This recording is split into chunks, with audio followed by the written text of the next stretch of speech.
Ça a été très intense depuis le mois de janvier parce que donc ma collègue Virginie Malapert et moi, nous gérons d'un côté les étudiants de droit qui partent en échange et on gère également les étudiants Erasmus qui arrivent de l'étranger en Italie. Donc, j'avais 22 étudiants sur place qui se posaient évidemment des questions. On a eu énormément de contacts avec eux. Les parents nous ont également appelés parce qu'ils étaient inquiets, ce qui est normal. On a dû gérer cette partie-là de la crise avec l'incompréhension, le questionnement surtout, qu'est-ce qui se passe. Et puis la situation s'est encore dégradée. Il a commencé à avoir le confinement. Là, ça devenait un peu plus inquiétant pour nos étudiants, dont de nouveau une partie a préféré rentrer. À cette période-là, c'était vraiment le fait de pouvoir revenir en Belgique tout en continuant les cours parce que les universités italiennes ont extrêmement vite réagi et ont très vite mis en place des cours online. Et puis quand c'est arrivé en Belgique, là, ça a vraiment, je pense qu'il y a eu un petit éclair de panique auprès des étudiants, ce qui est tout à fait légitime et humain. Et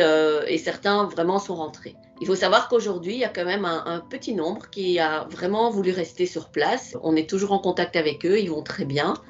On les renseigne, on ne les lâche pas, on reste en contact avec eux et eux poursuivent également les cours online qui sont proposés par l'UC Louvain. Nous avons été vraiment le lien pendant au moins 3 semaines, le lien direct entre les instances de l'UC Louvain, les universités partenaires à l'étranger, nos étudiants qui étaient à l'étranger et en plus à devoir gérer aussi 80 Erasmus qui étaient aussi à Louvain-la-Neuve et qu'il fallait aussi quelque part rassurer. C'était du non-stop, hein. On travaillait au week-end 14 heures par jour, parfois 20 heures, 21 heures, 22 heures pour suivre l'information en provenance des universités partenaires, pour rassurer nos étudiants qui parfois nous appelaient sur Teams à 20 heures. Mais bon, je pense que c'était vraiment le suivi humain qu'il fallait que ma collègue et moi, en tout cas, on devait être là parce que ça reste nos étudiants, ça reste des personnes humaines.